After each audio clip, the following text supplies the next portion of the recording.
Lui, c'est Gauthier. À seulement 26 ans, Gauthier est le cofondateur et gérant d'un groupe de 3 hôtels et un restaurant, un fait rare à cet âge, surtout avec un parcours aussi atypique. À 17 ans, il part en Angleterre puis en Irlande, enchaîne les petits boulots dans l'hôtellerie avant d'intégrer l'école hôtelière de Lausanne, la plus prestigieuse du monde. Mais une fois sur place, c'est la désillusion. Il se retrouve au milieu d'enfants d'émirs, de princes et de milliardaires, bref, un monde très loin du sien. Il décroche peu à peu des cours, apprend à coder seul et se glisse dans les amphis d'écoles voisines. C'est là qu'une opportunité va tout changer. Un apport d'affaires dans une vente de cave à vin. Il découvre l'univers de l'audit hôtelier, enchaîne les missions en Europe et en Afrique dans un quotidien souvent intense, parfois borderline. Il gagne bien sa vie, rembourse son école, mais décide d'arrêter car les risques sont trop élevés. De retour en France, il voit les choses en grand. Il lance un premier hôtel, un restaurant et une maison d'hôtes. Il touche à tout, cuisine, travaux, gestion d'équipe et immobilier. Aujourd'hui, Gauthier nous partage ses techniques pour redresser un établissement, manager des dizaines de personnes et scaler dans l'un des secteurs les plus exigeants qui soit. C'est parti pour ce nouvel épisode de Bonjour à toutes et à tous les amis et bienvenue pour ce nouvel épisode du podcast Jeune Doers. Alors pour ceux qui ne connaissent pas le concept, je le rappelle très rapidement, c'est très simple, c'est un podcast dans lequel j'interviewe et j'échange avec des jeunes entrepreneurs, des jeunes artistes, des jeunes sportifs, des jeunes ambitieux, c'est comme ça que j'aime bien le dire, des jeunes qui passent à l'action et qui font des trucs vraiment sympas et des profils qu'on ne voit pas partout, mais qui ont des choses très cool à partager. Aujourd'hui pour ce nouvel épisode, je suis très content d'être avec Gauthier. Gauthier, comment tu vas ?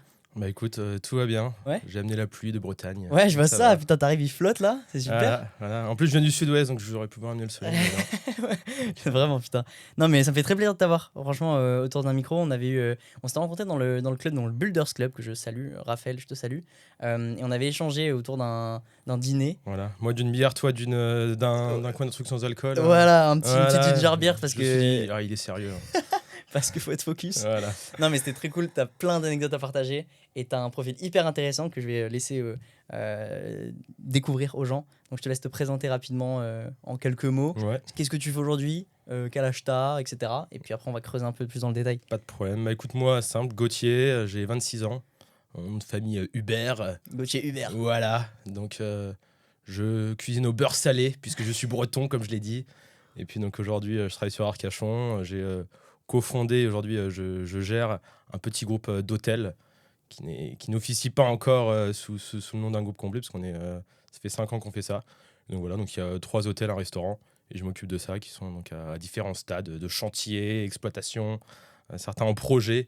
Donc voilà, on est encore au stade artisanal et multicasquette, on va dire. Ouais, et c'est hyper intéressant. Mais quand même, pour ton âge, t'es quand même un stade opérationnel, on va dire, et qui est en général accessible quand t'as 10 ans de plus au moins, quoi. Ouais, c'est clair. C'est-à-dire que je sais pas si les gens se rendent compte, mais un groupe hôtelier, même si tu dis, bon, on a encore un groupe, mais il y a quand même plusieurs établissements. T'as quoi ? T'as un resto. Alors, donc il y a un restaurant donc, qui est plutôt zone commerciale, qui doit faire 200 coups. Enfin, 400, mais en vrai, c'est 200 intérieur, 200 extérieur, et c'est soit l'un ou l'autre, en fonction du soleil.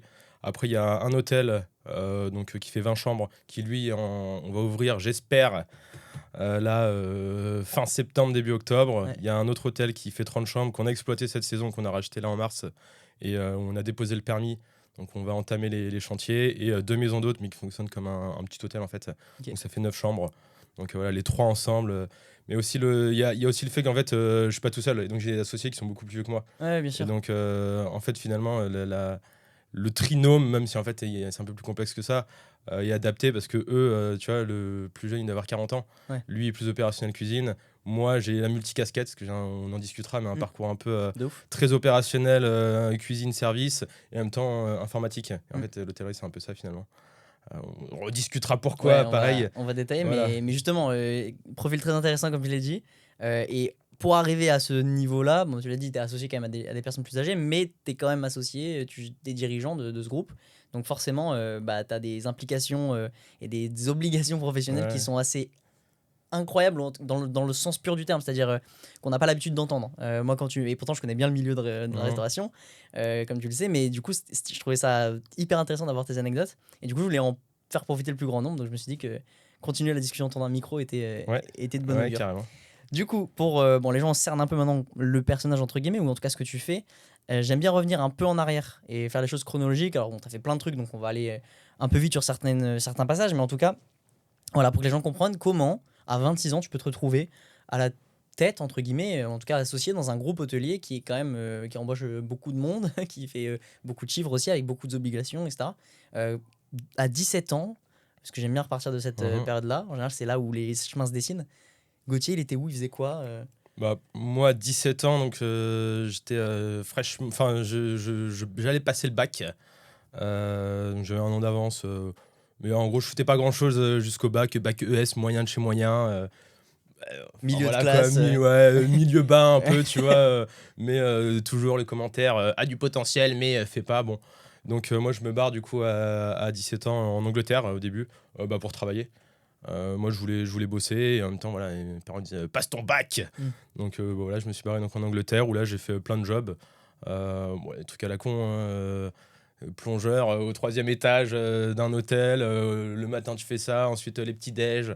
Ensuite, tu repars en service. Tu montes les étages. T'apprends l'anglais. Voilà. Et puis, vu que tu parles anglais comme une vache espagnole, du coup, tu prends tout ce qui te prend. Quoi. Et donc, t'as pas vraiment le choix. Mais bon, au moins, j'apprends, je vois tout. Donc, je fais Angleterre, Irlande. Mais tu fais combien de temps ça? Tu fais un an? Ça un peu plus d'un an. En gros, c'était en mode même. année de césure. Parce que du coup, moi, j'avais pour but de faire au début une école hôtelière. Et il fallait avoir 18 ans. Et donc, je me suis dit, pendant un an, je vais Les bosser. fameux 18 ans révolus. Ouais, c'est ça. D'où le fait qu'à l'échelle, d'ailleurs, tu vas y venir, mais t'as 2 segments. J'ai appris ça à 18 Ouais, ans, c'est mais ça. t'as 2 sections. C'est ça. Et puis 2 sections. Et puis maintenant, ils ont ouvert plein de portes. On pourra revenir un peu là-dessus. Donc voilà, c'était en l'attente de faire l'école et surtout pour avoir un CV un peu plus correct. Parce que finalement, en fait, quand tu as de l'expérience un peu professionnelle et en même temps, c'était pas médiocre, hein, mes notes, tu vois, ça allait. Et puis j'étais dans un lycée correct. T'étais en Bretagne, c'est ça? À Nantes. T'étais à Nantes. C'est la Bretagne. Oh là. Historique. Et donc dans un lycée correct. Donc voilà, c'est aussi pour faire. J'avais vu un peu quel type de gens étaient acceptés. Je savais que si je voulais être accepté, il fallait créer des anecdotes. Et donc je suis allé bosser un peu partout en Angleterre et Irlande pour. C'était le bon prétexte entre guillemets, en tout cas c'était pour attendre et pour. Comme ça, les mecs ils se disent bon, il en veut quoi.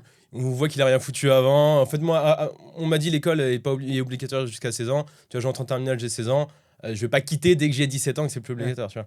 Donc je termine la terminale, mais j'y allais juste parce que c'était obligatoire. Et donc à partir de là, j'ai juste changé. Parce que voilà, à partir du moment où tu fais quelque chose qui n'est plus obligatoire, et tu le fais bien quoi. C'est clair. Et donc là, tu fais cette petite année, on va dire. C'est ça, un peu plus d'un an. Angleterre, Irlande et tout. Et là, tu te dis bon, du coup, tu retournes, enfin, tu postules pour le HL. C'est ça, ouais, tout à fait. L'école hôtelière de Lausanne.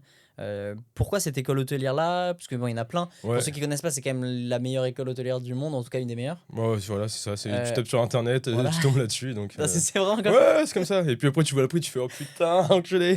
Et donc. C'est très cher pour ceux qui. C'est hors de prix. Ouais. C'est quoi, 180 000 les 4 ans? Ouais, c'était ça. C'était. Maintenant, je crois que c'est encore plus cher, mais. Moi, j'avais répertorié. Enfin, j'avais mis le prix de l'école en heures.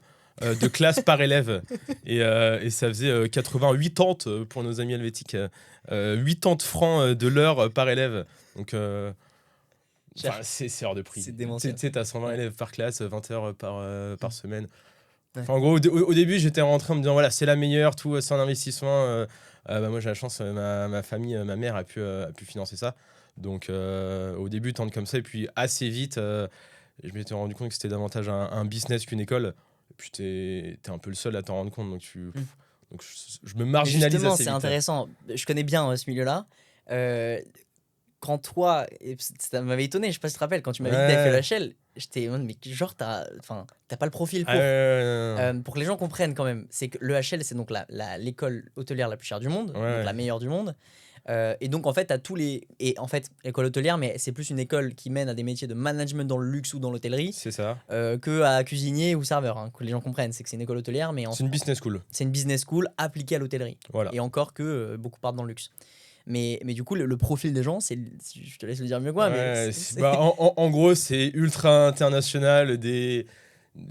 Moi mon coloc si tu veux, son père c'était l'asset manager du prince de Monaco, tu vois. Et le mec il est là grand, enfin ils ont tous 4 nationalités et pourtant mon coloc tu le vois, tu dis mais c'est quoi, pourquoi il parle français, il est canadien, il est quoi, il fume des énormes joints, t'es là mais c'est qui ce mec dans l'appart, il est là, il se réveille sur le canapé, tu pars en cours, tu reviens, il est pas allé en cours, il est encore en train de fumer des joints sur le canapé, t'es là. C'est un peu bizarre, tu vois, t'as des gens qui sont très c'est hyper international mais en mode un peu déconnecté, tu vois. Non, c'est vraiment moi ce qu'on m'avait dit, c'est que, et pour en avoir rencontré quelques-uns, mais c'est des fils d'émirs, c'est des fils de princes, c'est les fils d'énormes CEO de grands groupes. Enfin, Ouais.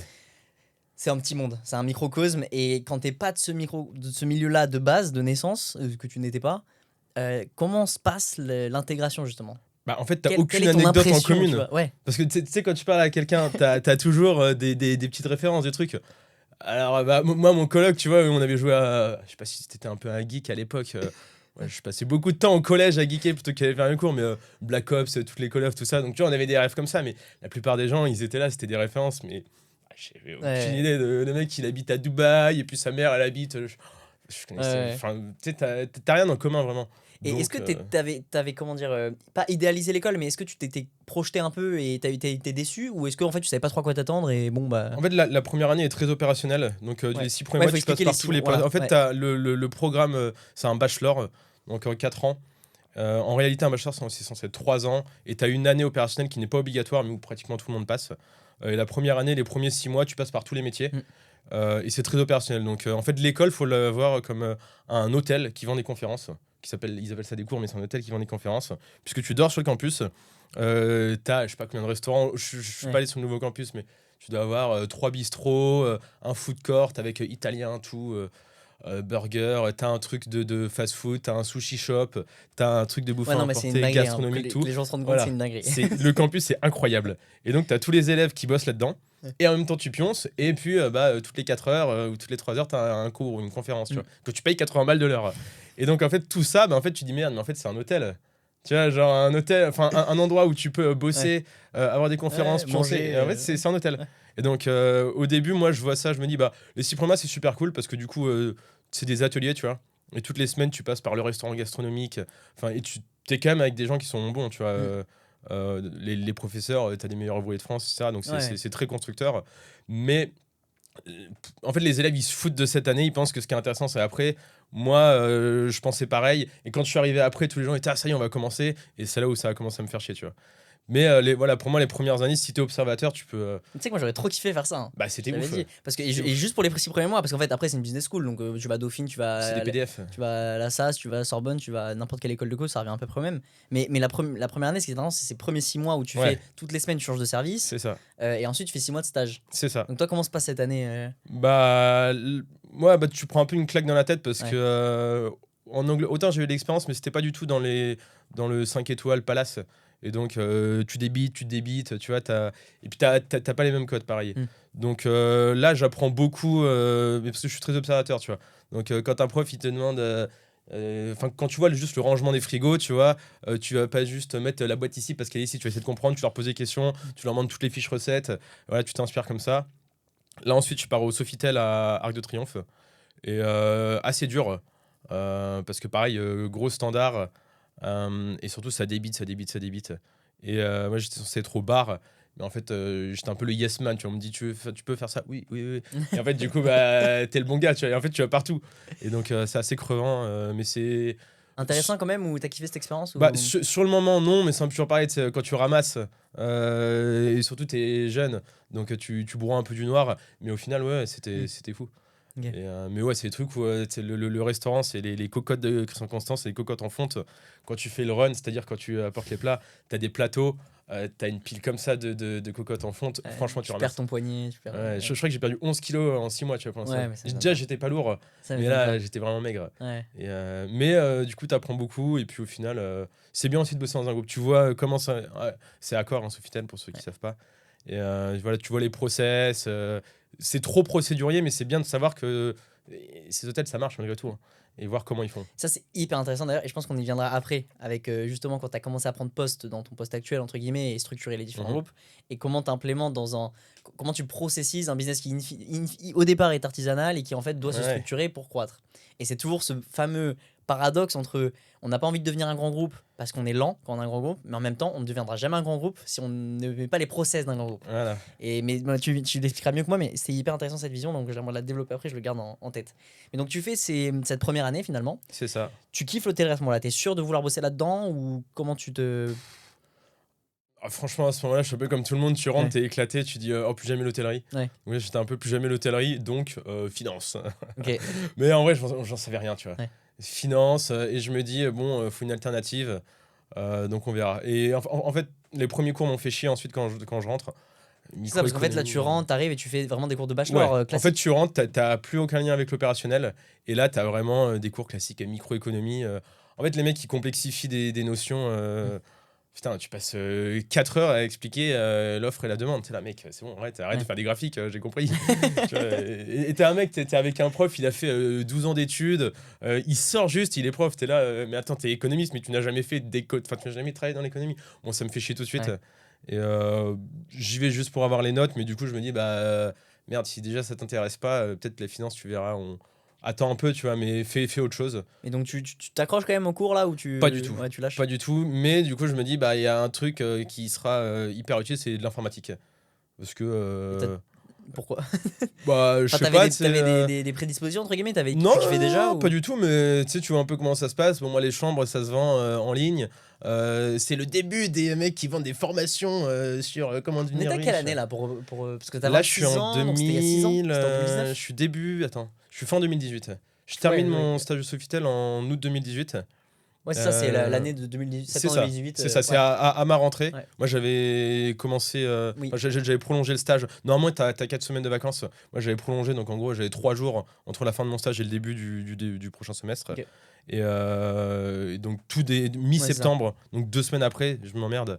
Et là, je me mets bien en tête de faire de l'informatique. En gros, je me dis juste, ça pourra pas être inutile, tu vois. Ouais.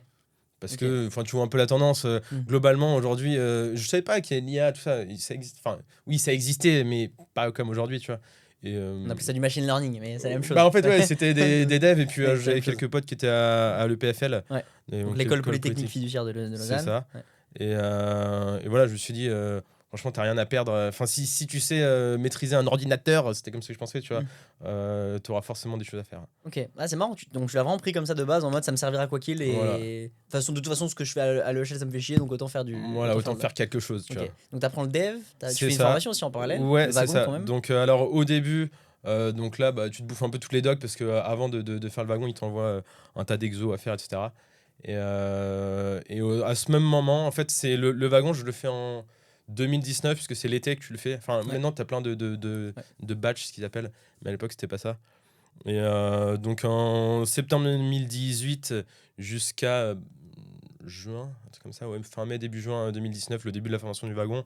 Là, je fais du dev, et en même temps à côté, vu que les cours me font un peu chier, il y a le père d'un pote qui me propose il a une cave à vin à vendre, et lui trouver un acheteur contre une commission. Ok. Et donc là, au final, donc une belle cave, un truc à 500 000 boules, tu vois. Donc, Une vraie cave. et pas avec 500 000 bouteilles, tu vois. Ouais. Un truc à 500 000 boules avec 1000 bouteilles, tu vois. Ouais, ok.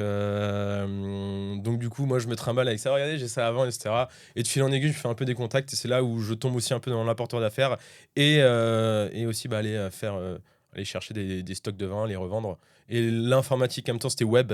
Donc là, j'étais vraiment pas trop dans la tâche. Je le fais un peu après. Mais intéressant du coup pour tu vas scraper des sites Ideal Wine, même Christie's qui font des estimations de vin pour éviter de te prendre des estimations qui sont Démesuré, de quoi. prix. Ouais. Voilà, donc ça permet un peu d'organiser, de faire ton réseau. À l'école aussi, l'avantage c'est que vu que tu es dans un tout petit lieu, tu as 2000 personnes, enfin 1500 sur le campus, mais tu as tous les pays du monde. Mais t'as 1% du PIB mondial. Voilà, enfin, c'est ça. qui Donc détient, en fait, je me dis, il faut vraiment que je sois un mongol Ouais. pour que je trouve personne pour Ok. vendre cette cave, quoi. Et donc, donc tu commences un peu comme ça. En fait, tu fais plein de trucs autres Voilà. que le HL. Quoi. Voilà, tout. Ouais, tu te dis. Voilà, moi franchement, yes man. voilà. Tu prends tout. Voilà. T'avais cette envie quand même de faire de l'argent ou pas? Parce que, tu vois, je te dis à ce moment-là, mais même depuis petit, tu vois, entre guillemets. Genre, est-ce que t'as toujours eu ce truc-là de genre quand même de faire du cash ou Non, le mec il m'a dit ma cave elle vaut 500 000 balles, je Ouais. te donne 10%. J'ai fait les calculs, je dis ouais, c'est pas mal ça. Ouais. Tu sais, comme quand t'es petit, tu convertis en tâche langue. Je sais pas si t'avais ces sucettes à la con là. Non. Non, mais j'appelais pas ça comme ça, mais je Ah vois ouais, très bien bah, ce tu que vois. c'est. C'est que les t'es 10 cœurs bleus et centimes rouges, là. dans le tabac, et puis t'en achetais plein, et puis tu leur vendais 15. Et après, le marchand de tabac il baissait son prix, tu vois. Voilà, et tu étais content, tu faisais de la merde comme ça. Ouais. Et bah là, moi je convertissais, tu vois, en EHL. Bon, 50 000. Ah putain, mais attends, si je fais 50 000 tout de suite, que je fais mon job, que je paye mon loyer, etc., je fais un petit tiers de l'EHL. Donc, si je fais 3 opérations comme ça en un an, et ben en fait, dans un an, c'est remboursé. Enfin, tu vois, tu dis juste, voilà, faut rembourser toute la. Ouais, c'est ça, tout parce ton que oui, loyer. c'est surtout ça. Tu voulais rembourser le crédit au plus Ouais, vite, ouais, et puis, enfin, voilà.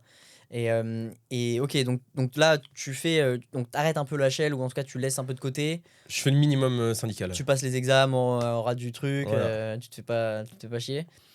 Tu fais plein de missions différentes. C'est ça. On va pas rentrer trop dans le détail parce que ce Ouais, serait ouais. beaucoup trop long à expliquer et à détailler. Mais en gros, tu fais beaucoup d'apports d'affaires justement pour tout ce qui touche à l'hôtellerie. Voilà, c'est ça. Donc là, donc j'ai fait ça jusqu'en 2020. La formation du wagon faite, ensuite, bah, j'ai beaucoup plus de compétences. Et le réseautage, etc., a fait qu'à un moment, tu as des gens voilà, qui vont te proposer tiens, tel hôtel est en vente, et de fil en aiguille. Voilà, on a créé une structure. Voilà, on allait chercher de la donnée financière dans des. Moi, j'avais un associé voilà, qui était beaucoup plus vieux. Je le suivais partout, dans Ouais. des pays plus ou moins exotiques, sur des missions plus ou moins qui frôlaient plus ou moins la malversation, on va dire. Ouais. Et donc voilà, c'était un peu d'informatique au début, aller rechercher de l'information financière qui n'existe pas, la recréer parfois. Parce que c'est pas des. Faut pas croire que tout est comme la France où tu vas au greffe, tu as des informations, tu vas sur Pepper, tu as des informations. Voilà. Oui, voilà, pour que les gens comprennent sans trop en dire, mais il faut comprendre qu'il y a des pays où le business, c'est quand même très de l'oseille sous le matelas, Ouais. des faux chiffres, Voilà. rien n'est légal, rien n'est certifié, rien n'est. Voilà. Enfin, voilà. Donc, Et dans ces affaires, tu peux avoir des Français et des Européens qui sont impliqués. Bah, finalement, pour faire revenir des capitaux d'un pays à un autre, bah, tu dois consolider ou recréer cette information. Donc, voilà, c'était une partie une de notre partie métier. du job, voilà. Donc en gros, tu as navigué dans ce milieu-là, un peu d'apport d'affaires, d'hôtellerie, Voilà, mais plutôt dans tout ce qui était. Bah, en fait, tu mêlais vraiment finance, informatique, hôtellerie. c'est ça. C'était un peu les trois. Et fusion-acquisition, un peu, si tu veux. Fusac, ouais, bien sûr. Et donc, hyper intéressant. Qu'est-ce que tu en as appris globalement, sans forcément. Voilà, Alors, il y a déjà la lecture de bilan. Parce que, alors, il y a des opérations qui ne sont pas faites, mais Ouais. enfin, tu as les bilans. Ouais. Et moi, ce que j'adorais faire, en fait, c'était des dashboards. Parce que les mecs, tu sais, ils t'envoient des dossiers un peu, des trucs de 50 pages, toutes les informations ne servent à rien, ils te vendent des plans de projet. Ils disent, oui, alors on peut faire ceci, cela. Non, mais t'as pas étudié le plan local de l'urbanisme, t'as pas vu. Enfin, tu vois, tu peux pas faire un hôtel comme tu veux. Enfin, voilà, chaque mairie, et ça, c'est dans tous les pays européens. Ils ont des politiques à appliquer. Enfin, les mecs, en gros, ils t'envoient des trucs qui servent à rien juste pour avoir un dossier bien compact. Qui fait genre. Voilà. Moi, l'idée, c'était d'avoir une information financière solide et dire, voilà, quels sont vraiment l'état des finances de cet établissement à un instant T. Et j'adore les dashboards. Et donc, je me suis à faire des dashboards et présenter des dossiers plus fins, mais mieux faits et sans bullshit. Sans dire, tu peux faire ça, c'est pas mon métier. Ouais, c'était juste d'aller tracer une bonne information Ouais, c'est financière. blanc ou noir. Voilà. C'était vraiment, Qu'ils aient la bonne information financière. Et après, c'est eux qui font ce qu'ils veulent. qui font ce qu'ils veulent. Ouais. Je trouve ça con d'aller livrer un projet en main. T'as des mecs qui veulent faire ça. Ça n'a pas d'intérêt. Tu vois. Donc globalement, là, c'était quand même pour des gens qui voulaient soit racheter des hôtels, Ouais, soit c'est ça, voilà, c'est ça. merger, Voilà. ouais, et qui voulaient être sûrs d'acheter au bon prix, qui voulaient Voilà. être sûrs d'avoir toutes les informations en main. Et en gros, si on le résume simplement, tu allais apporter toi ces informations-là, C'est ça. qui pouvaient être financières mais pas que, à ces clients-là, C'est ça. pour qu'ils achètent au mieux et Voilà, c'était vraiment entre de l'audit, du renseignement économique et de la fusion-acquisition. Aujourd'hui, j'ai ces mots-là parce que, avec l'expérience, j'ai vu des banquiers machin qui m'ont parlé de ça, tu vois. Mais À l'époque, pour moi, c'est apporteur d'affaires. Ouais. Je vais chercher de l'info. Voilà. Ok. Donc 2 années que tu fais à peu près là-dedans. Ouais, c'est ça, Avec cette 2-3 activité-là. ans. Ouais. J'ai cessé en 2020, ouais, parce qu'après, je suis revenu en France. Donc, Et au bout d'un moment, pourquoi tu reviens en France, enfin grosso modo. Covid. Ouais. Covid. Et donc, à ce moment-là, je me dis merde, tout s'arrête un peu. Moi, ma mère à l'époque voulait se rapprocher de ses parents à Arcachon. Donc elle avait pris une résidence secondaire qu'elle voulait faire exploiter en maison d'hôte plutôt que faire de la location saisonnière. Ouais. Comme ça paye aussi une partie du crédit.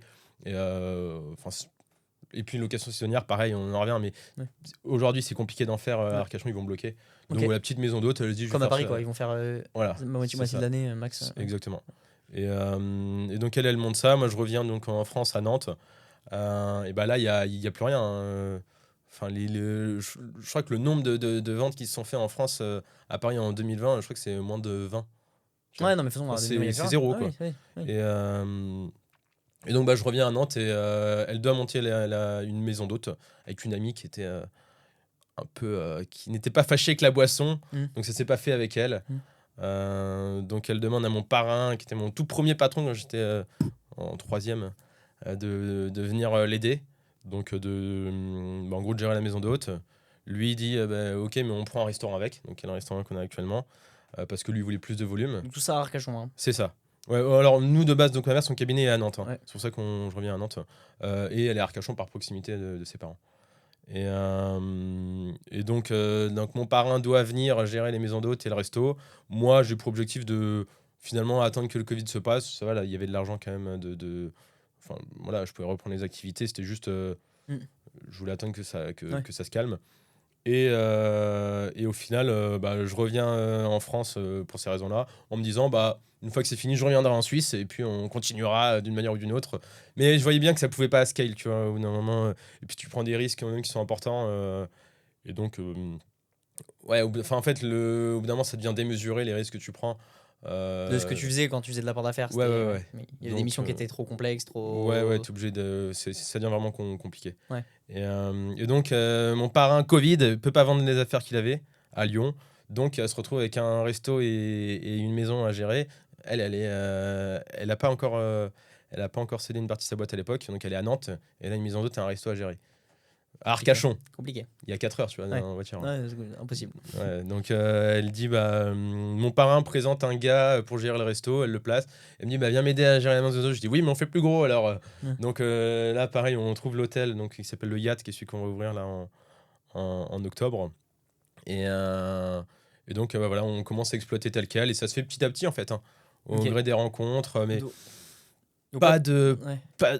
on n'avait pas d'idée, tu vois. C'est juste, il est venu, il a dit on fait plus gros pour plus de structure. La seule idée qu'on avait, c'est juste pas être enfermé dans un petit établissement où en soi tu gères tout, mais en fait t'es dans une prison au début dorée parce que tu kiffes, mais en fait c'est perpétuité, quoi. Je veux que tu creuses un peu là-dessus parce que c'est marrant de se dire, ok, on lance une activité, mais en fait, on va faire plus gros. Mmh. C'est paradoxal quand même, Ouais, parce que de ouais. base, déjà, c'est beaucoup de boulot d'avoir une affaire. Ouais, Donc, ouais. quand tu te dis, ok, je vais en faire un resto en plus, un truc en plus, pourquoi? En fait, alors beaucoup dans la restauration, mais tu vois, les gens ils se disent le recrutement c'est compliqué.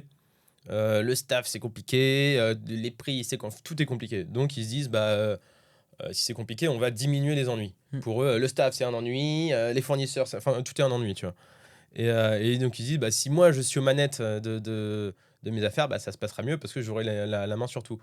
Au final, quand tu fais ça, tu peux pas faire suffisamment de couverts si t'es un restaurant pour avoir un volume d'affaires intéressant. Donc tu es bloqué dans un truc de 30-40 couverts. Au bout d'un moment, tu peux pas tirer les prix vers les étoiles. Et donc, en fait, tu te Sauf si retrouves... tu arrives à avoir une étoile à la limite, mais Et encore, parce Ouais. qu'une étoile, au final, tu es obligé d'avoir du service en salle, un sommelier, c'est quand même des standards. Et au final, les étoiles, ils font leur beurre. Enfin, tu as beaucoup d'hôtels. Tu prends le Ritz, par exemple, à Paris, le chef, il disait, lui, son objectif, c'est être à marge zéro, tu vois. Hmm. Donc, au point mort. Parce que C'est ouf, hein. c'est l'hôtel qui va prendre la rentabilité du reste. Et le restaurant est juste un argument marketing. C'est ça, hein, la restauration, c'est très. L'hôtellerie, c'est compliqué, la restauration, c'est très compliqué. Voilà. Et donc, toi, tu te dis forcément, c'est la vision que tu expliques, c'est autant prendre plus gros, mais bien structurer la chose, Voilà, ne pas tout gérer, parce qu'on va pas tout gérer. c'est ça. Et comme ça, ce sera plus simple de dégager de la marge sur une grosse structure. Voilà. Et je me dis aussi, finalement, nous, on achète immobilier. Et donc, je me dis, en fait, au pire, c'est une opération immobilière. Le resto, je dis, il est géré par le gars. Regarde, ça a été plus compliqué que ça. Une erreur, tu vois, ça a été de dire, au pire, au pire, ça va, quoi. Tu vois, il y a la femme de l'ancien propriétaire de l'hôtel était directrice. Je me suis dit, au pire, c'est juste de l'immobilier, tu vois. Ok. Et puis, tu as des raisonnements strictement financiers. Pour que les gens comprennent, quand tu prends une affaire, tu prends soit le fonds de commerce, C'est ça. soit les murs et le fonds de commerce. C'est ça. Les murs, donc c'est vraiment l'immobilier. Et le fonds de commerce, enfin, je sais pas si. Moi, je comprends très bien parce que je suis là-dedans, mais je veux dire, le fonds de commerce, c'est juste tu t'achètes le droit d'exploiter les Voilà. murs, en gros. En fait, Les murs, c'est vraiment t'as l'immeuble. C'est Voilà. la stratégie McDo pour que les gens comprennent. C'est ça, c'est ça. Et en gros, donc à partir de là, tu as différentes choses. Donc, quand tu es propriétaire de l'immobilier, déjà, tu es quand même plus libre sur ce que tu veux faire de l'établissement. Mais surtout en termes de structure du capital, si tu veux, ton fonds de commerce, c'est quoi? C'est une rentrée d'argent, un chiffre d'affaires, des charges, in fine, un résultat et une portion de ce résultat. Si tu es un peu optimisé, que tu peux réinvestir et gagner, voilà. Ça a une valeur. Le but, c'est de le revendre plus cher, potentiellement plus tard. Mais ta marge de manœuvre, elle est un peu limitée, tu vois.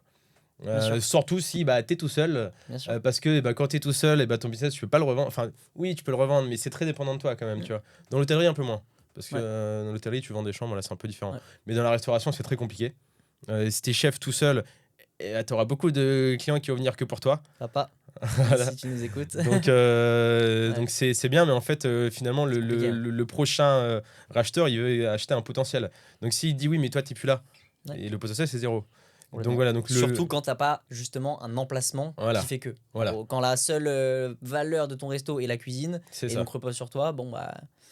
C'est compliqué. Donc ça, en fait, le fonds de commerce, c'est une valeur qui est un pourcentage du chiffre d'affaires. Bon, Ouais. en vrai, c'est un peu en fonction de ton EBITDA. Donc Ouais. ton- Bon, on c'est va des faire ça. multiples, hein. Voilà, c'est c'est des ça. multiples. Ouais, on va grossir un peu les choses, mais en gros, voilà.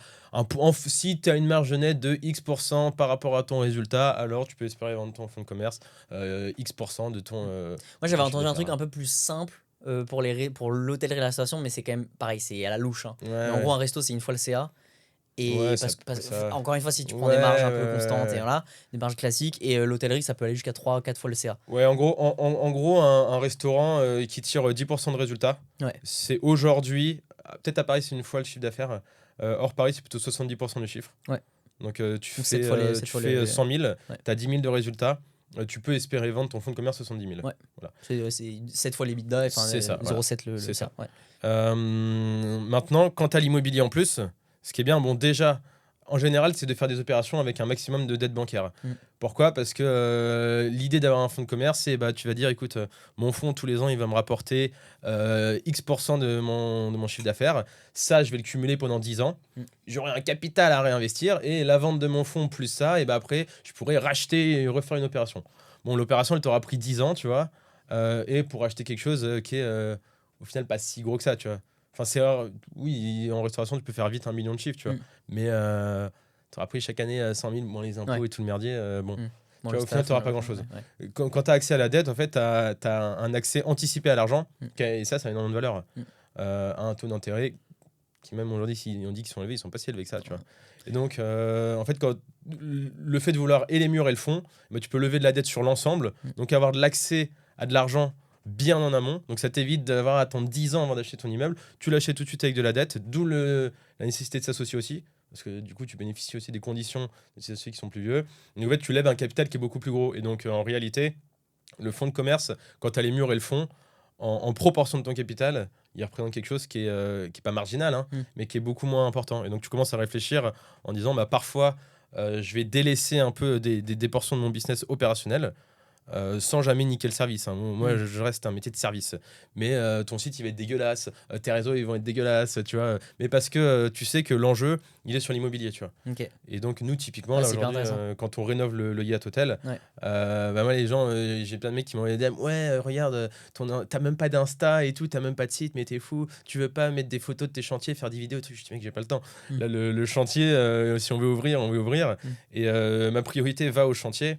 Pour ces raisons-là, parce qu'on a les murs et que c'est plus important d'ouvrir aujourd'hui plutôt que de dire je vais gérer les opérations. Parce qu'au final, voilà, j'ai un pourcentage d'un chiffre d'affaires qui est max à gagner sur le fonds de commerce. En gros, tu vois, si jamais tu as murs et fonds, les murs vont représenter sur le capital total peut-être 2/3 Ouais. de Ce qui est l'affaire. énorme, hein. Donc, dès que tu d'où prends la une priorité décision, de- voilà. ouais. Tu as ce ratio en tête, tu te dis voilà, est-ce que enfin tu vois, en fait, tu pondères tes priorités. Bien sûr. Et Mais donc, je pense que là, c'est très clair pour ceux qui nous. Enfin, en tout cas, moi, c'est très clair. J'avais pas ces ratios-là en tête. Mais du coup, oui, ça coule de source. Enfin, ça coule de sens. Enfin, Voilà. ça paraît évident que du coup, tu mets double down sur les murs, sur les travaux, pour que ce soit le plus vite prêt, pour que ça prenne Mais plus c'est de pas valeur. intuitif quand tu as une approche vraiment opérationnelle des choses, parce que tu dis ton but c'est que tes opérations soient parfaites. Ouais, complètement. Pas forcément. C'est hyper Pas intéressant. forcément. Et donc, dès le début, là, vous prenez. Donc, il y a le resto, Ouais. l'hôtel, le yacht, ouais. qui était ouvert à l'époque, hein, que vous avez Ouais, fait c'est des ça. travaux, c'est ça. C'est hein, ça. voilà. On a exploité 2 ans en Ouais. l'état. Ok. Donc à l'ancienne, vraiment. Ok. Donc, yacht, resto Ouais. et. Et on a une maison d'hôte à l'époque, Ok. qui est la Villa Palissy, qui se transformera par la suite en les villas de la ville d'hiver. En mergeant les deux. En fait, ouais, parce qu'en fait, on a racheté la maison du voisin, Ok. qui sont mitoyennes. Ok. Et donc, on a fusionné les deux pour faire comme un petit établissement. Trop bien. Et donc, comment ça se passe donc, ça, c'était en 2020 C'était en 2020. 2020. Ouais. Comment ça se passe le début? Je pense que c'est là où Ouais. tu découvres un peu un autre milieu encore, même si ça reste l'hôtellerie, mais t'es cette fois dirigeant, t'es associé, donc vous êtes 3 associés. À l'époque, on est deux en opérationnel. Ouais. Donc, il y a ma mère et moi. Donc, c'est moi l'opérationnel vraiment. Ma mère, elle est beaucoup à Nantes. Et voilà. Ok.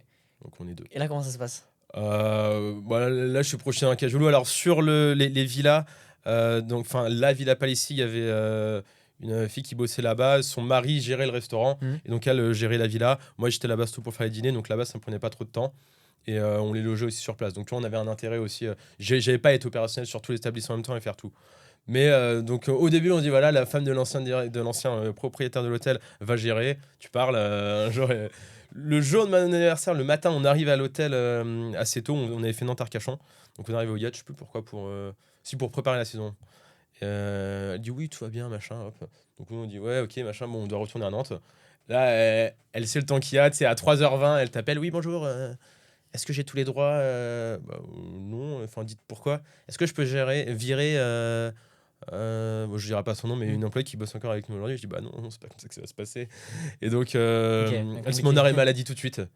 Et donc là, je me retrouve avec une réceptionniste qui est paniquée, les chambres qui se font au vinaigre blanc. Enfin, c'est quoi ce truc de gitan Les réservations qui sont prises sur des cahiers à la main. Donc, tu as des trucs qui s'appellent l'overbooking en hôtellerie. C'est si tu gères pas bien tes réservations, en fait, tu peux vendre plus de chambres que tu en as. Aujourd'hui, tu as des logiciels, donc mais il n'y a pas ça à l'époque. Tu avais un cahier 24-32, retourné comme ça, un code couleur, des trucs. Des clients habitués qui payent un peu À l'ancienne, quoi. à l'ancienne de En fait, là, t'arrives, tu découvres un truc où t'es en mode oh là là, c'est loin de. Les croissants sont réchauffés sur la chaufferie. Alors, donc déjà, j'arrive. Les premières choses, c'est tu regardes tout ce qu'il n'y a pas, tu vois. Ouais. Et donc, ça se voit assez vite. Hein. Cauchemar en cuisine, c'est le chef qui c'est arrive. ça. Mais vraiment, ça a été mon métier, en fait, au tout début. C'est ça, tu reprends un établissement qui part en couille. Et donc, c'est ça, tu regardes ce qu'il n'y a pas. Et c'est assez simple, hein. Tu vois que tu dis bon, ça c'est terminé.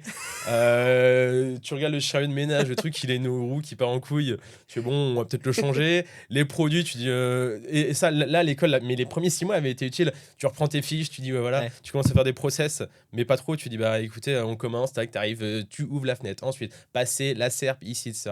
Tu remets les process en place, t'achètes tes produits, et puis là, tu te mets aux manettes. Heureusement, vu que c'est très saisonnier à Arcachon, là c'est en mars, je crois, parce qu'ils faisaient une fermeture annuelle. Donc on arrive en mars, heureusement, tu te fais pas démonter tout de suite. Tu vois. Ouais, t'as le temps de un peu de mettre Ah non, en place. C'était en avril, pardon. T'as moins le temps pour mettre en place pour la saison, mais t'es Mais encore ça un peu va, en avance, quoi. Ça va. Ouais. Et donc, voilà, les premières choses qu'on fait, c'est ça. Ok. Remettre les choses en place. Les produits, c'est les produits. Les lingettes, t'as la jaune. Parce que c'est con, mais en fait, si t'as pas tes couleurs de lingettes, ils vont essuyer la tête de chevet avec la même qu'ils ont essuyé les chiottes. Donc bon, c'est un peu relou, tu vois. Alors j'aimerais que tu abordes un point quand même, qui est le point du personnel. Ouais. C'est complexe en restauration, en hôtellerie-restauration. C'est quand même un secteur où c'est un secteur où c'est des métiers très durs, quoi qu'on en dise. Ouais. Et c'est des métiers qui n'ont pas besoin de qualifications particulières en général. Malheureusement, j'ai envie de dire. Ouais. Le problème du coup de ça, c'est que c'est des métiers durs, donc les gens peuvent vite péter des plombs. Et comme il n'y a pas besoin de qualification, ils ont des tendances aussi un peu, un peu naturelles à péter des plombs pour rien, ou en tout cas faire de la merde. Comment tu gères le staff, le recrutement, tout ce qui est HR dans l'hôtellerie-resto, surtout quand tu arrives dans un truc où il y a déjà les employés, ils ont déjà leurs habitudes, les 3 quarts font de la merde, et comment ça se passe? Alors là, nous, ça allait parce qu'ils faisaient pas vraiment de la merde. Ok. Il y avait la directrice qui, elle, faisait de la merde, mais les autres c'était des bonnes personnes, tu vois. Ok. Donc là, déjà, c'est juste qu'ils n'étaient pas formés. Donc là, c'est une doctrine un peu armée, tu vois, mais c'est de susciter l'adhésion. Donc tu montres les choses, en fait, tout simplement. Tu dis, voilà, Audrey, aujourd'hui, on va voir comment nettoyer une chambre. Il y avait différents types de chambres. Tu leur montres, tu es avec elles. Le matin, tu mets en place un imprimé des chambres à faire. Voilà. Tu gères en montrant l'exemple. Tu veux qu'ils soient à l'heure, tu arrives avant eux. Ouais. Et tu repars après eux. Preuve par l'exemple, quoi. Voilà. Donc, quand les équipes sont bien, et là, elles étaient bien, ça va finalement. Ok. Et T'avais combien d'employés à peu près à ce moment-là? là, au Yacht, on avait 4, 6. J'avais 6 personnes plus un veilleur de nuit. Ok. Et après, t'avais le resto et après, au resto, on était 14. Et au villa, 2. Ok, une vingtaine d'employés en tout. Ouais, c'est ça, une vingtaine. Ok. Donc, première saison, comment ça se passe? Assez bien, parce que moi, j'ai une approche de service quand même. Donc, en fait, t'as plein de problèmes. Et puis, t'as les clients qui paniquent, parce que tu sais, le mec, il était là depuis les années 80. Mais en fait, quand tu gères les choses, donc tu es en même temps à la réception, le matin, tu fais un peu le ménage. Déjà, ça fidélise les équipes. Et en fait, c'est toi qui gères les problèmes avec les clients. Et bah, c'est des petites intentions, tu vois. La madame Chaussade qui est là depuis 40 ans et qui a l'habitude d'avoir son café, son truc, voilà. Tu lui fais une petite attention en plus. Vu qu'on avait les villas, tu vois, je lui dis une petite tarte, un truc, tu lui poses, voilà. Vraiment sur le service, sur le Ouais, service, sur le service. service client first, quoi. Voilà. Et en même temps, ce même service que tu fais pour tes clients, et bah, tu le fais pour tes collaborateurs. Donc voilà, une approche de service, service, service. Là, voilà, c'est 22 chambres, c'est pas non plus énorme à gérer. Et je savais, enfin, c'est un métier de pragmatique. Donc si t'es en mode, oui, Un alors métier il de va bon me sens. voilà, bon sens paysan. Ouais. Donc, C'est vrai, hein. ouais. Donc si t'es là à te dire, il me faut un dashboard de ça, un rapport, non, c'est mort. C'est du bon sens. Enfin, c'est con, mais t'as un client qui arrive, qui est pas content.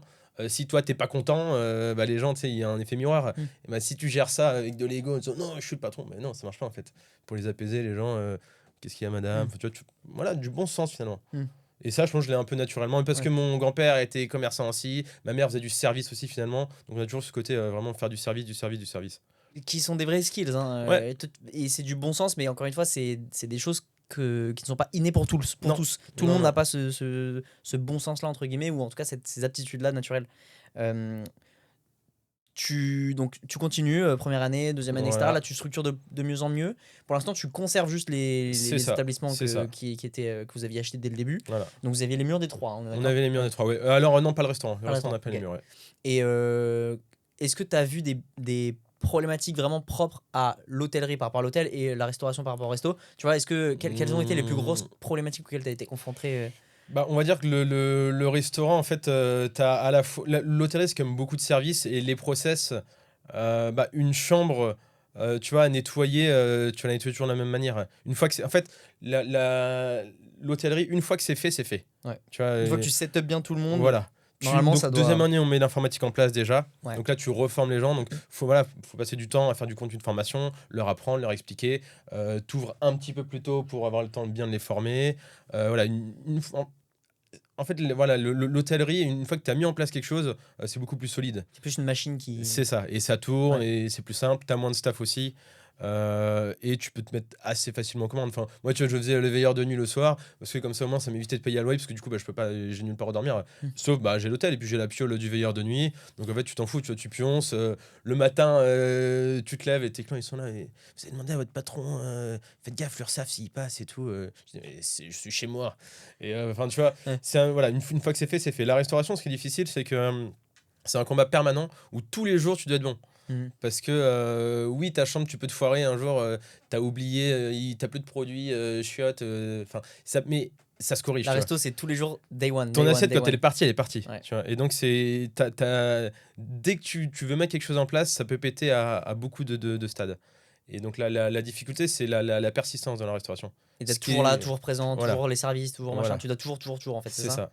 Et toi, du coup, t'étais un peu le mec qui supervisait aussi toutes les assiettes qui sortent. À l'époque, pas trop. C'est beaucoup le responsable. Qui était le mari, du coup, de la. Ouais. Non, lui, c'était. Non, le mec qui aurait dû gérer, c'était mon faux parrain qui était un ancien commandant marine. Vu qu'il n'avait pas pu venir, il nous avait présenté quelqu'un pour gérer le resto. Donc, c'était un de ses anciens collaborateurs. Ok. Et lui, donc, nous, on voyait qu'en qualité, ça ne nous convenait pas vraiment ce qu'il faisait. C'était un mec qui se déchaîne. Donc, très. Le problème, c'est que le lieu était sympa, mais. Enfin, nous, j'ai un peu de flair, je pense, et on voyait que c'était pas du tout la tendance, quoi. Enfin, un melon jambon, merci, je peux me le faire chez moi, tu vois. Surtout quand t'enlèves pas la peau, tu vois, à la limite, coupe bien le melon, tu vois. Mais et encore, c'est un peu. Enfin, tu vois, tout était comme ça, mais malgré tout, si je veux pouvoir taper du poing sur la table, il faut. On était associés, hein, il avait 50% du fond, et là-bas, on n'a pas les murs en plus, 49 il avait. Mais on n'a pas les murs, donc à un moment, soit tu lâches des parts et tu laisses la personne gérer. Soit si tu veux toi taper du poing sur la table, t'as qu'à y être. Et là j'avais déjà les villas plus l'hôtel, donc il fallait, j'étais un peu face au truc en mode merde, ça convient pas. En management c'était compliqué, donc beaucoup de turnover, donc en cuisine aussi. Et là déjà que c'est difficile à tenir une bonne qualité, mais alors le reste en fait ça dégringole très vite un restaurant. Et comment t'as fait? Alors à un moment donc ça a duré presque 1 an et demi, 2 ans même presque, ces trucs là. En même temps il ramenait quand même du chiffre, mais c'est juste qu'en fait il ratissait tout. Donc en fait quand tout le monde est venu, mais quand tout le monde est venu une fois, oui, t'as fait du chiffre sur 2 ans. En fait, les gens, ils en ont plus jamais, tu vois. Ouais, c'est court terme un peu. En fait, c'est pire. Parce qu'en fait, tout le monde te connaît, mais par mauvaise par mauvaise réputation. Okay. Donc, t'as fait beaucoup de chiffres sur 2 ans, mais déjà mal margé, enfin, tout pourri, tu vois. Donc là, au bout de 2 ans, on a mis la direction en face. Hein, et moi, le mec qui gérait, la directrice adjointe, ça allait plus vraiment dans l'équipe, c'était le boxon total. Et bon, je vais pas lui chier dans le dos, c'est pas le but, mais bon, voilà, il y a eu un motif suffisant pour faute grave, et donc on l'a fait sortir. Ok. Et à ce moment-là, donc là, on avait lancé les T'arrives à travaux le sortir de d'IAT. l'equity Ouais, après, tu fais des. Enfin, nous, de base, les C'est contrats, son les part. clauses sont faites de manière Ouais. à ce que. On a le dernier mot, tu vois, pour faire sortir quelqu'un si on n'est pas content. Mais parce on n'est pas des fumiers, tu Non, vois. c'est ce que tout le monde fait. Hein. Voilà. Enfin, c'est ce que Là, tout le monde devrait faire. voilà. D'ailleurs. Donc nous, tu vois, les deals sont structurés clairement. Là, en gros, il y avait du vol. Moi, je peux pas. Voilà, j'ai pas d'animosité contre lui. Mais si je laisse ça, c'est la boîte de Pandore, quoi. Ouais, bien sûr. Non, mais bien sûr. Donc on fait sortir. Et donc là, moi, je retourne là-dedans et je me dis, en cuisine. Et donc là, l'équipe savait qu'on n'avait pas le fond. Donc moi, je retourne là-dedans. Et donc, on avait une équipe qui était contre moi, vraiment. Et donc là, tu restes, tu dis, écoutez, mon matelas, il est là. Maintenant, c'est moi le patron. L'école est obligatoire jusqu'à 16 ans. C'est pas obligatoire de venir travailler. Donc, nous, c'est ça la phrase. C'est le travail n'est pas obligatoire. Tu veux sortir, tu sors. Et je ferai sortir tout le monde jusqu'à temps que les gens qui soient là actuellement sont bien. Donc là, c'est chaud. Là, Ah, c'est compliqué là. Hein. là c'est l'enfer. Prud'homme, tout ça. Non, pas de prud'homme. On a fait sortir tout le monde Putain. sans rupture, que des démissions. Ah si, on a eu 2 ruptures. Mais de toute façon, les gens, au bout d'un moment, ils se mettent en arrêt. Et puis, tu sais, ils font toujours une erreur. Il y en a une qui se met en arrêt, elle avait la voiture de l'entreprise. C'est défini dans le contrat qu'elle n'a pas le droit de sortir d'un périmètre de plus de 100 km. Elle te dit, toi, tu chopes une prune en Italie. Elle te dit, non, mais je suis pas allé en Italie, j'ai pris mon vol à Bordeaux à 14h. Ah oui, mais comment tu fais pour être à Strasbourg à 14h10 et à Bordeaux à 14h05 sans voiture? Comment t'as fait? Tu vois, t'as plein de trucs comme ça. Mais il faut tenir. Tenir. Voilà, tenir. c'est Voilà. hardos là. Là, c'est Et hardos. donc, voilà. Donc Et gros donc- turnover à ce moment-là. Enfin, Là, quelques personnes qui restent. Et que pas tu de les- turnover, turn. C'est-à-dire Ouais. que je fais partie des gens sans le recruter derrière. Ah ouais. Ouais, parce qu'en fait, l'idée, c'est que moi, je veux vraiment que si tu intègres une nouvelle personne, qu'elle intègre une équipe qui soit bien. Ouais, non, bien sûr. Ouais. Donc, moi, je veux. Mais- Faut savoir se séparer des mauvais éléments. Ah, mais compliqué la transition. Ah là. ouais, c'est la galère. Là, on passe de 14 à 6. Ouais. Donc au moment, t'es 2 en cuisine, 4 en salle pour un volume qui est croissant. Parce que du coup, t'as des mecs qui prennent des groupes de 200 personnes et pour t'emmerder, ils te préviennent pas. Donc toi, t'es obligé d'avoir un stock avec tes fournisseurs, tu remets tout. Enfin, Ouais. là, tu mets tout le monde autour de la table, tu gères le resto de manière différente. Et la cuisine, c'est le plus important même si le service est important, mais dans ces situations de crise, parce que c'est finalement là où est l'argent. Donc tu peux pas niquer C'est là où tes la marche se stocks, fait. Hein. Ouais. Ouais. Voilà, donc là, compliqué pendant 1 an. En plus, tout va. Ouais. Les ennuis volent en escadrille, donc là, c'était gros bordel total pendant. T'as des anecdotes, une ou deux anecdotes que tu peux partager peut-être Ouais. Enfin, t'en as un Ouais, paquet parce que ouais. tu m'en as raconté Non, un mais paquet, mais des choses que tu peux dire. Ou... T'as le gars qui pète des plombs, qui veut te mettre un coup de couteau et qui t'envoie au prud'homme derrière. Et puis qui perd, c'est le patron. Ouais. Salut patron, t'as 26 ans. Non, j'ai quoi, 24, comme ça. Ouais. Enfin, des trucs comme ça. L'anecdote de la voiture, la fille qui part. Pas trop compliqué de manager à cet âge-là. Est-ce que tu as senti que l'âge était un problème? Parce que les gens avaient au moins 30-35 ans, j'imagine. Ouais. Dans ton... Moi, ça l'est parce que j'ai ma mère qui est plus vieille aussi. Et, donc finalement, quand moi je suis opérationnel et que elle est financière, et en fait, le mix des deux fait que ça fonctionne bien. Mais tout seul, ça aurait été impossible. Ouais. En fait, non, mais tout seul, même, j'aurais même pas fait. plus d'un point de vue vraiment. Pas tant compétence, parce que ça, oui, t'étais épaulé avec ta mère et d'autres, mais plus d'un point de vue vraiment, l'employé qui, en gros, en a ras le cul, que son patron, il est 50 ans que lui. Et... Ça, après, je pense qu'en fait, c'est pas tellement une question de posture. En fait, si jamais tu craques pas, il faut pas péter les plombs. Si tu commences à péter les plombs, c'est mort. Faut pas subir, en fait. Et donc, tu montres pas tes faiblesses et tu subis pas. Et au bout d'un moment, en fait, les gens s'alignent à ça. Donc, ça se fait assez naturellement. Et après, voilà, quand pareil, voilà, tu montres l'exemple aussi. Et paradoxalement, le fait de faire sortir tous les gens qui sont nocifs, et en fait, ça ressoude aussi les gens qui sont restés. Le peu de gens qui étaient encore un peu clean et qui allaient peut-être sombrer s'ils restaient trop avec Voilà, les parce mauvais qu'ils t'ont vu éléments, dans le dur, ils t'ont vu être sain. En fait, t'es juste. Ouais, oui, t'es juste. Mais donc, avec eux, ils ont vu que t'étais pas un enculé. Parce qu'attention, tu fais sortir les gens, mais tu t'amuses pas à mettre des heures supplémentaires à tout le monde, etc. Tu restes clean. il a un contrat, il fait pas une heure de plus que le contrat. Et donc au bout d'un moment, il a rien contre toi, tu vois. Il se dit putain, le mec, ça va, il est solide, il tient sa parole, il fait. Donc en fait, tu te retrouves dans le rouge, mais sur le long terme, bah, tu as une base d'équipe qui est beaucoup plus solide, sur laquelle tu peux continuer à construire des choses. Et donc après, tu vois, là, tu ramasses pleine balle le temps de restructurer, et puis ensuite c'est de nouveau vertueux. Mais il faut avoir une vision un peu long terme. Parce que sinon, sur le court terme, tu baisses ton froc en permanence. Hein. Ils vont tous te faire pression, machin. Ça arrive pas, ça. T'as un mec qui s'amuse à faire le con, Enfin, moi, je dirais pas toutes les méthodes, mais faut pas laisser passer l'inacceptable. Hein. Mais tout ça, tu l'apprends sur le terrain. Ouais. C'est du vraiment. Et après, j'ai vu faire aussi. Est-ce que t'as appris par l'exemple, tu me disais aussi j'imagine dans les grands groupes dans lesquels t'as bossé avant ou quoi, mais est-ce que t'as vraiment personne à qui t'épaule sur ces sujets-là ou... Là-dessus, non. Mais après, moi, j'ai vraiment vu mon parrain à l'époque, mes premiers stages. Parce que t'as pas mentionné justement ces stages-là avant de partir au UK et en Irlande. C'était à la fin des UK en fait. C'était 3 mois dans un groupe. Je vais pas forcément citer le groupe parce que les anecdotes seraient pas bien pour eux, mais c'était un groupe. Et c'était à Creil, Bron, que des banlieues. Et là, je vois vraiment mon parrain gérer des équipes qui là sont vraiment compliquées. Et toi, tu dors au-dessus. Quand c'est pas le gitan qui te pique ton électricité, c'est le mec qui a envie de t'emmerder qui va te tirer dans ta façade. Vraiment, t'avais des mecs qui dealaient des pains de shit énormes comme ça sur le parking. Le mec qui te dit non, mais je veux pas de. Attendez, si j'ai pas de CDD, j'ai pas le chômage. Et puis le mec, il arrive en Audi S8, il est plongeur, tu vois. Et tu dis, mais d'où vient cet argent? Question laissée sans réponse. Voilà. Ouais, donc t'avais un peu appris aussi à ce moment-là, t'avais vu en tout cas comment gérer les cas vraiment complexes. Voilà. Donc là, Voilà. Ok. Et donc, si on fast forward un peu, donc ça, petit à petit, du coup, t'as restructuré le resto, l'hôtel a réussi à bien tourner, la chambre d'hôte, vous avez racheté la deuxième. On arrive à aujourd'hui où vous avez quoi? Tu l'as redit en intro. Alors, on est un peu avant, donc là, et en même temps, en fait, c'est ça qui est drôle aussi, c'est que dans les temps durs, tu croises les bonnes personnes aussi. Et au moment où ça commence à être chaud, là, je commence à recruter, tu vois, donc des gens bien.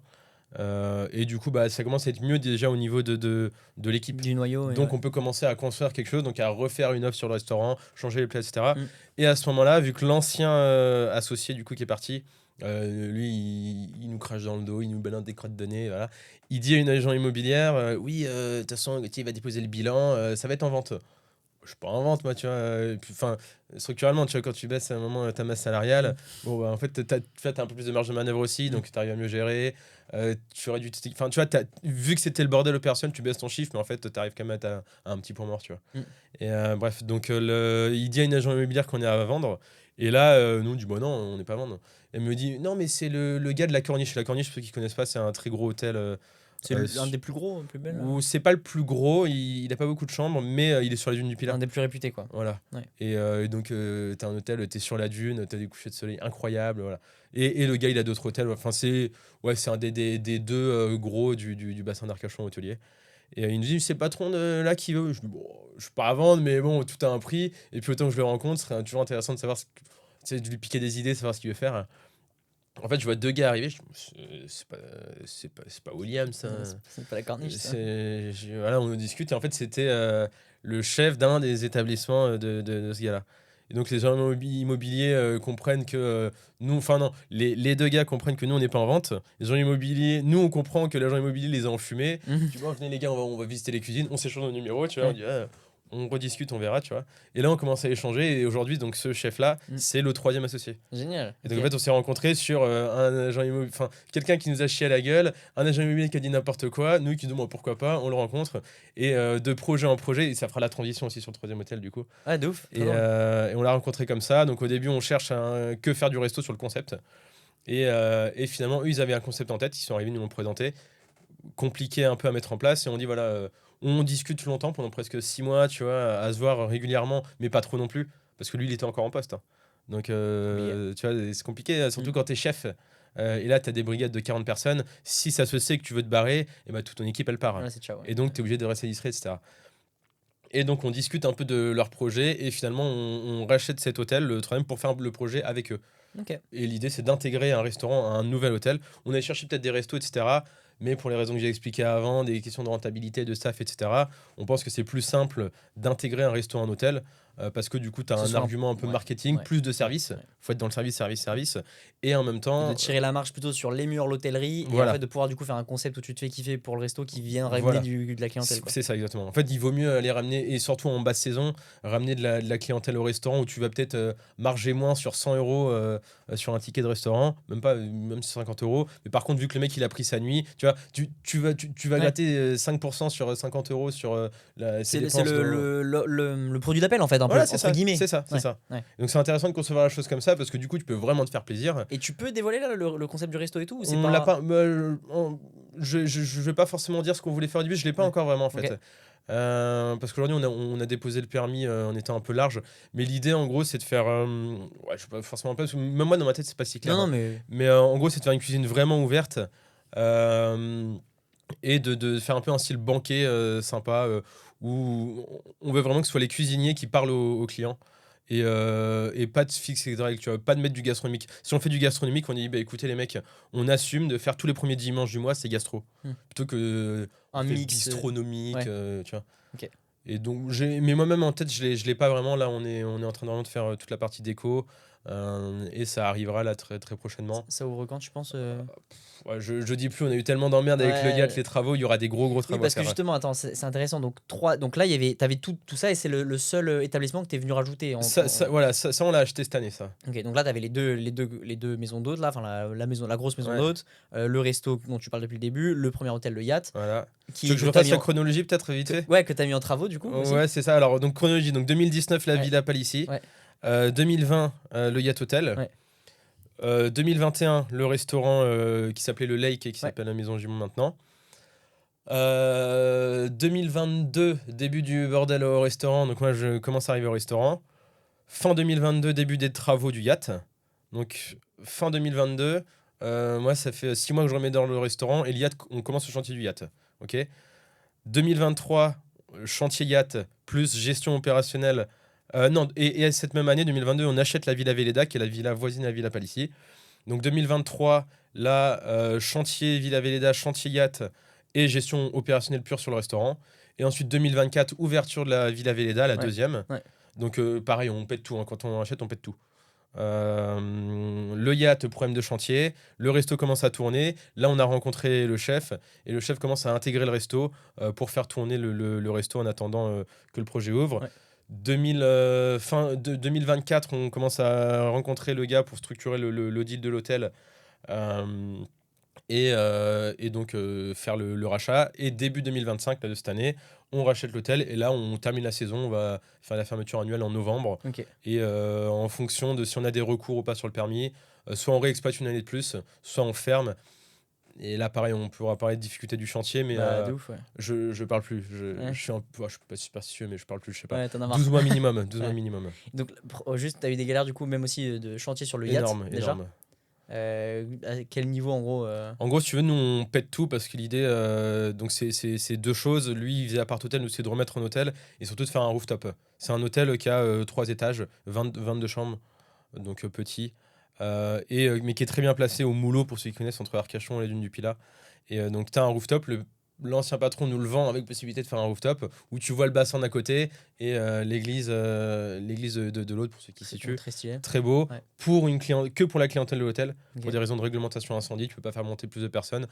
Et de toute façon, c'est intéressant aussi parce que du coup, tu as un hôtel que tu restes en 3-4 étoiles, mais où tu as un vrai argument pour que les gens y viennent. Ouais. Donc en fait, tu attires une clientèle qui pourrait venir que pour le rooftop, et donc tu peux optimiser ton taux d'occupation comme ça. Donc nous, l'idée, c'est de faire ça, voilà, c'est de repasser vraiment en hôtel, intégrer une partie en bas tea time, vraiment spécialisée café et restauration à emporter. Pour pas faire concurrence aussi au restaurant, mais pour avoir une offre super sympa. Placer le restaurant comme producteur de nous, ce qu'on fait au Yacht. Voilà, donc c'est la stratégie. On pose le permis comme ça, on bosse tout le chantier, etc. comme ça. Et quand on commence à démolir, on se rend compte qu'en fait, l'ancien propriétaire a fait des travaux qu'il n'avait pas déclarés. Oh le bordel. Un avancement de façade. C'est pas rien, hein, c'est un truc où en gros, je vais pas rentrer dans le thème technique, mais des semi-porteurs pétés, etc. Donc nous, quand on doit refaire tout, en fait, on a déposé un permis avec des cloisons, etc. Déjà, tu as de la réglementation là-dessus. Le PLU, le machin. Ouais, et ça encore, ça va. PLU, c'est plus sur des aspects esthétiques, Ok. mais surtout sur la réglementation incendie. Ok. Donc tu as un nombre d'issues de secours que tu dois avoir, un placo qui doit faire telle taille ici, des zones où tu peux pas mettre du linge à côté de tel truc, des espaces d'attente obligatoires. Tu as la réglementation accessibilité handicapé aussi. Enfin, tu as plein de contraintes. Il faut qu'en fait, tu passes ton temps à bouger tes murs. C'est déjà assez compliqué avec la réglementation. Là, en plus, vu que le bâtiment a été endommagé, et bah, tu as en plus des contraintes physiques qui s'appliquent. Et donc, on a des IPN qui tombent dans tous les sens, qui vont baisser la hauteur de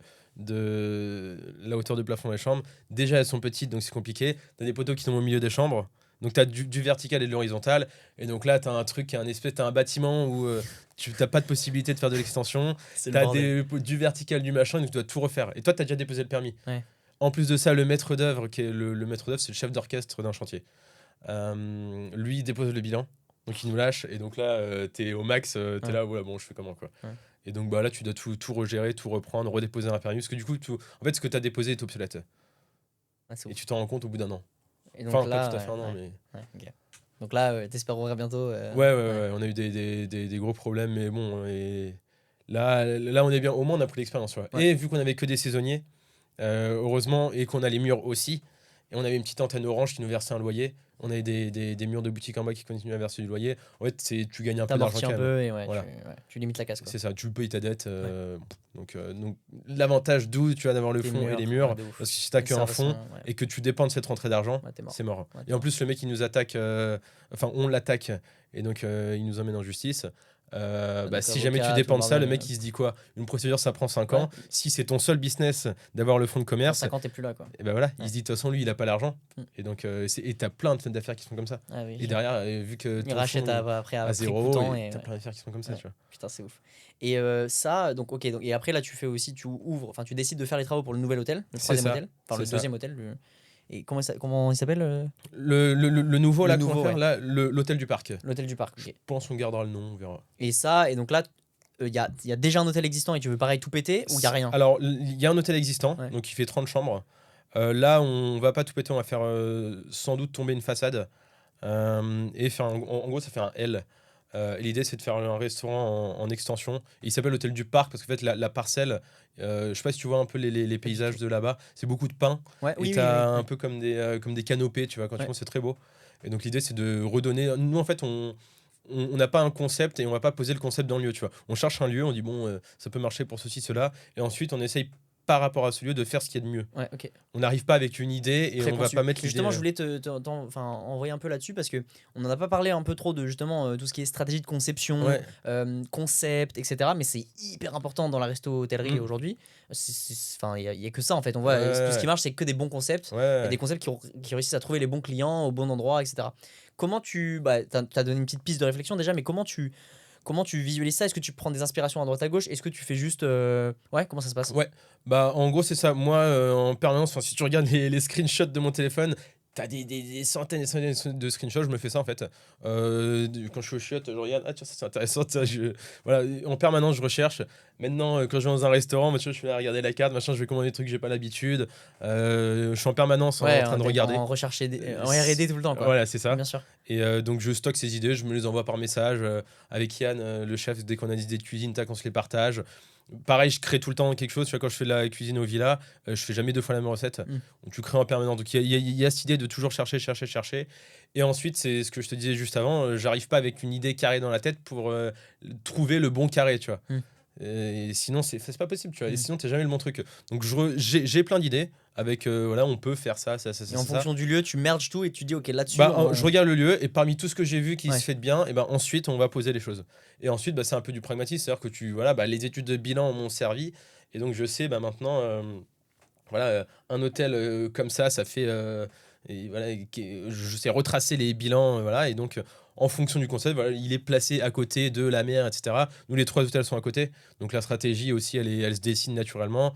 Dans la mesure où nous, l'idée en été tourisme, hors été séminaire. Donc, le fait que les 3 soient à 5 minutes, on doit avoir des offres qui soient structurées pour du séminaire. Le fait d'avoir travaillé au resto, maintenant, je connais, et en cuisine particulièrement, je sais comment ça se passe la production. Donc, tu fais la production des petits déjeunes. Enfin, tu vois, voilà. Le fait d'avoir un aspect groupe, aussi, c'est ça. Au niveau groupe, c'est de mutualiser. Et ensuite, c'est de pas venir avec des idées carrées pour chercher un emplacement rond et te faire chier à vouloir mettre un truc qui rentre pas, quoi. Donc, c'est un peu ça. Et voilà, recherche perpétuelle des choses. Et après, bonne connaissance financière. Le chantier, maintenant, on sait ce que ça implique. Donc, bah, tu vas pas te mettre dans le rouge. Là, cette saison, c'était un peu chaud parce que on aurait dû ouvrir le yacht en début d'été. Ok. Mais donc, si j'avais recruté les équipes avant, bah, en fait, je me serais. T'aurais été dans Là, l'os, là. là, c'était dans l'os, tu vois. Ouais. Et donc, voilà, maintenant, toutes ces problématiques, je les intègre. Donc, bah, c'est un mix de plein de choses. Je suis curieux. Je suis passionné par l'hôtellerie-restauration. Et donc, bah, je cherche en permanence, en permanence. Et voilà, un goût des bonnes choses. Et nous, voilà, toujours pouvoir faire du service, du service, du service. Trop bien. On pourra en revenir après, mais pour moi, le gros enjeu aujourd'hui de l'hôtellerie, c'est pas tellement de zapper Booking, parce que Booking, en gros, tu vends beaucoup de chambres par Booking Ouais. et et de te faire niquer des commissions entre 12 et 18%, quoi. C'est énorme, ils prennent ça? Ouais, Ils prennent entre 12 et 18%? ouais, ouais, c'est Oh. énorme. Mais en fait, au début, j'étais là, putain, donc faut que je fasse du SEO pour mon site pour que je passe devant eux. Mais, Non, mais c'est énorme, et s'ils arrivent à les pratiquer et que tout le monde les utilise, c'est que c'est énorme et que ça les vaut. mais In en fine, fait, ça les vaut largement à ouais. condition que tu fasses du service. Parce que moi aujourd'hui, c'est un peu là, ce que je disais la semaine dernière aux équipes, c'est en fait, les gars. Ils te prennent 12%. Oui, mais pas à chaque fois. Enfin, si le client il revient, le client il revient une première fois, il est venu par Booking, c'est très bien. Nous, on est dans les top 1%, je pense, en Gironde. Donc, ils te proposent une offre Genius qui t'apporte encore plus de clients. Tu te dis, oh putain, les enfoirés, je suis resté bloqué avec eux. Mais en fait, non. Moi, les clients, ils viennent. Et après, vous les fidélisez en interne. Voilà, sur la cuisine. Beaucoup. Arriver à. Ouais. Beaucoup de services, ils ont besoin d'aller faire une balade en pinasse sur le bassin, un pique-nique. Et t'as une Suisse qui était venue là, elle était venue avec des potes, ils étaient passionnés d'un artiste, je sais pas quoi. Je leur ai dit, écoutez, vous me montrez ses œuvres, je vais regarder sa vie et je vais vous faire un dîner sur le thème de l'artiste, tu vois. Non. Et pareil, sans arracher sur les prix. Moi, la politique, c'est si t'as beaucoup dépensé, c'est que tu auras bouffé énormément, bu énormément. Après, dormir, tu peux pas dormir plus que. Voilà. Mais voilà, c'est la politique. Et donc, tu te fais tes politiques toi, dans ta tête. Voilà, quelle est ta philosophie? Ensuite, tu es curieux en permanence. Donc, tu vas chercher des idées. Les idées dans ta philosophie de service. Les lieux qui sont sympas, tu ressens un peu les ondes aussi, tu vois. Voilà, tu as des lieux qui sont plus sympas que d'autres. Est-ce que le prix est bien? Pragmatisme. Ouais, ok. Pragmatisme. Trop bien. Putain, Donc, c'est ça au niveau stratégique, quoi. stylé. Et quelle est la partie que tu préfères dans tout ce que tu fais? Et au contraire, quelle est la partie qui te fait le plus chier ou que tu as justement envie de délaisser un peu ou déléguer ou... Ouais. Bah, en fait, ce qui me plaît, c'est que tu fais plein de choses. En fait, t'es sur tous les fronts un peu en même temps. Bah, en fait, ce que j'aime, c'est aussi ce que je déteste. Tu vois, c'est pareil par miroir. C'est hyper intéressant d'être sur tous les fronts. Je peux faire en haute saison, tu vois, je suis peut-être 70% opérationnel. Parce que bah, de toute façon, les entreprises ne travaillent pas sur le chantier en été. Donc, je fais beaucoup de cuisine, beaucoup de création, c'est super cool. Je vais faire des commandes de cave à vin, tu vas faire plein de trucs sympas, un peu de graphisme. Parce qu'on là, pour le yacht, on a fait refaire des tableaux, etc. Donc, tout, aller chercher du séminaire, donc structurer des offres, optimiser tes devis, voilà, du commercial, ce genre de choses. En même temps, tu peux être sur le chantier, tu vas être avec ton comptable. Voilà. Le fait de tout faire, Touche à tout, c'est ouais. très stimulant. En même temps, c'est un peu frustrant parce que du coup, t'as pas vraiment le temps de tout faire comme t'aimerais. Et en même temps aussi, c'est un boulot de zinzin, quoi. Le nombre de compétences qu'il faut Ouais. maîtriser, c'est fou. Ah, mais t'es forcément couteau suisse quand t'es Ouais, là-dedans. C'est bah franchement, ouais. t'es obligé. Et tout ce qui est partie financement, parce que là, quand on parle de logique de groupe, Ouais, tu l'as mentionné rapidement tout à l'heure avec la logique de acheter les murs plus le fonds de ouais, commerce et lever de la dette, parce que forcément, c'est comme ça que tu as un levier encore ouais, plus grand. Mais toute cette partie-là aussi, le financement bancaire, c'est une stratégie à part ouais, entière, ouais. c'est des compétences à part entière. Comment t'as, Bah, pareil, t'as pris sur le terrain non, moi j'ai ma mère Ouais, là-dedans. Donc, oui, c'est vrai. et en même temps, moi je l'ai vu depuis tout petit. Ouais. Donc, tu vois, je comprends comment ça fonctionne. Et en fait, nous, tous les associés, on est très différents. Yann est expert cuisine, organisation sur toute la partie vraiment, c'est ce qu'on appelle F&B, donc Food and Ouais. Beverage. Ma mère sur toute la partie juridique, Financement, juridique. financement, et moi sur toute la partie service, informatique, organisation. Et donc en fait, on n'a rien en commun sur le plan des compétences, mais à nous trois, Ouais, on connaît tout. c'est trop bien. Et donc du coup, en fait, tu maîtrises vraiment les tenants et les aboutissants euh, de chaque élément. Et là, sur le deal, elle, c'est une créative, tu vois, mais c'est pas une artiste, c'est une créative. Mhm. Et donc pour l'hôtel du parc, c'était assez intéressant. Tu fais un mix de aller chercher de la dette bancaire, il y a une partie qui est en crédit vendeur, parfois sur les villas, par exemple, tu avais une partie qui était pour un client, du trail, parce que en fait, parfois, un financement, c'est juste comment dire, c'est aller chercher de l'argent, c'est pareil stupide ce que je dis, tu vois. Mais en fait, pour un client, soit il te donne de l'argent, soit tu lui permets d'en économiser. Et donc, sur du trade, qui est une donation à tes enfants en entreprise, Générationnel. voilà, c'est un gros abattement. Bon, parfois, il faut, sous condition de céder une entreprise. Je rentre pas Allez dans voir les mon value détails. asset sur le sujet. Voilà, si jamais. voilà, allez voir la chaîne de J'ai Louis. fait une vidéo complète sur ça. Allez voir sa chaîne, voilà. Mais en fait, parfois, tu peux échanger un avantage fiscal contre du financement, tu vois. Donc voilà, t'as plein de choses à faire. Et donc, c'est elle qui s'occupe de ça. Nous, on est impliqués parce que d'ailleurs, le banquier, il vient, il voit qu'elle connaît ça, il te demande les questions opérationnelles, il dit, ah d'accord, voilà, les mecs, ils connaissent. Vu que du coup, tu as du passif aussi. Bien sûr. Pas C'est passif de plus en plus comptable. simple, entre guillemets. Voilà. Ouais. Et Ouais, bien après, sûr. ça se cumule. Ouais, c'est Et l'historique donc, bancaire. c'est ça, c'est un tout. Voilà, c'est ça, le bon terme, c'est l'historique bancaire. Et donc voilà, donc sur le financement, non, j'ai pas appris tout seul. Ouais. Et puis du coup, on économise des frais d'avocat, etc. Ouais. Et c'est pas plus. Donc non, mais j'ai pas du tout. En fait, j'ai pas grand chose appris tout seul. Hein. Non, mais après tout seul, dans le sens. Dans le sens justement, t'es pas allé voir des avocats. Enfin, en gros, vous l'avez fait vous et. C'est ça. Par contre, je me ferme pas de porte. Moi, dès qu'il y a un truc que je comprends pas, sur tous les sujets, je vais demander et aller creuser. Et pour finir, sur un peu plus le côté stratégique, pour continuer ce qu'on se disait juste avant, mais donc Arcachon, c'est particulièrement saisonnier. Ouais. Ça va. Pas. En gros, c'est avril-septembre. Ok, ouais, donc c'est pas non plus les stations de ski. Avril-octobre même. Ouais. Mais est-ce que il y aurait une logique de, enfin, quelle peut être la logique quand tu es implanté quand même dans le bassin quand même qui est assez bien réputé, etc. Est-ce que la logique c'est de s'étendre dans ce bassin-là ou est-ce que tu as une profondeur de marché qui est peut-être pas assez Aujourd'hui, c'est structurer les 3 établissements et aller chercher du séminaire hors saison. Par rapport au Cap Ferré, qui est de l'autre côté de la pointe, en fait, tu as une proximité. Tu as des directs Arcachon à Paris, tu fais en 3h40. Donc, tu vois, nous, c'est d'aller chercher du séminaire en hors saison, de l'entreprise. Et c'est aussi la politique de la ville, tu vois. Donc, pareil, on n'est pas allé avoir une idée, on a cherché la politique de la ville, parce que là-bas, le maire, il décide de tout en vrai. Et donc, voilà, on se met dans cette politique de la ville. Mais non, là sur le bassin, c'est déjà structuré ça et c'est pas de continuer plus. C'est juste que pour nous, c'était une taille critique intéressante en considération patrimoniale pour après continuer. Et après, l'idée, c'est plus de commencer à l'étranger. Mais justement, je pense que c'est la bonne transition pour finir un peu l'épisode. C'est quelles sont les ambitions, entre guillemets, tu vois, de ce groupe ou de même toi personnellement. Parce que même, est-ce que tu dois évoluer juste dans ce groupe-là uniquement ? Est-ce que tu vois, comment tu vois la suite ? Moi, ma phrase, c'est être et durer. Bon, écoute. C'est l'armée, ça. Ouais, c'est ça. Commando marine. C'est l'une des phrases des commandos marines et l'une des prières du parachutiste. Ouais. Et là, déjà, l'objectif, c'est de dire personnellement que tout soit bien. Ouais, bien sûr. Donc là, c'est un objectif, ça, à 4 ans, tu vois. Une fois que tout est bien, commencer à gérer un peu mieux ma vie de famille. Donc ma conjointe, tout ça, voilà, que ça se fasse correctement. Et puis après, on verra un peu. Moi, j'aimerais bien aller à l'étranger avec Jérôme, qui est un autre des mecs qui finance. On aimerait bien faire l'Italie. Voilà, franchement, je sais pas, moi, si je continue à développer le groupe. Après, j'ai 26 ans, je suis un peu excité, j'aime bien faire les choses. Faut pas non plus. Je m'en fais pas. Il y a des choses qui sont importantes dans la vie, qui sont graves. En vrai, ça, je considère. Oui, c'est très bien. C'est du bonus. Moi, j'ai déjà eu énormément de chance. Si jamais. Tu vois, rester simple, quoi. Et puis, ne pas perdre la tête, quoi. Rester tranquille, simple, tu fais les choses bien. Et voilà, pas prendre la grosse tête, se remettre en question. Voilà, et puis continuer à monter et à faire bien. C'est tout. Magnifique. Voilà. Sur ces mots, les amis, j'espère que ça vous a plu. Mais j'ai adoré faire ce petit épisode. On a bien continué la discussion qu'on avait eue et je pense que on aura encore plein de trucs à se dire parce que moi, c'est un milieu qui m'intéresse particulièrement et c'est hyper intéressant d'avoir un profil comme toi qui est assez rare, tu vois, pour en parler. Donc voilà, j'espère que ça vous a plu. Je mettrai les liens des hôtels, des restos. Si vous passez dans le bassin, les amis, n'hésitez pas. Tu me donneras tous les trucs, je mettrai tout ça en bas. Et puis, si jamais il y a des pages Insta ou pas encore du coup. Ouais, je te donnerai le lien. Tu me donneras le lien, je mettrai tout en bas.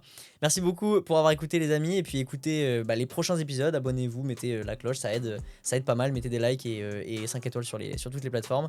À tout de suite sur YouTube. Ciao.